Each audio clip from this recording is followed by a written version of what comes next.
Corona کے دور میں نہ صرف طبی عملہ بلکہ کارپوریشن کے ملازمین بھی اپنی جانوں کی پرواہ کیے بغیر لوگوں کی خدمت میں لگے ہوئے ہیں۔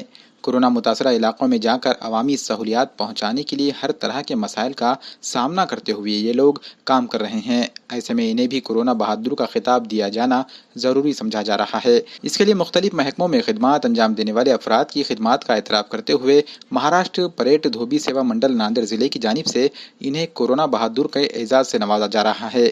اسی سلسلے میں اتوارا زون میں ایک اعزازیہ تقریب کا انعقاد کیا گیا۔ کورونا کے ان مشکل حالات میں بہترین خدمات انجام دینے پر اتوارا زون کے زونل آفیسر اور اسسٹنٹ کمشنر ڈاکٹر رئیس الدین اور دیگر ملازمین کو اعزاز سے نوازا گیا۔ اس موقع پر مہاراشٹر پریٹ دھوبی سیوا منڈل ناندیڑ ضلع کے صدر سنتوش اونڈیکر، کشن کھدگاؤں کر و دیگر موجود تھے۔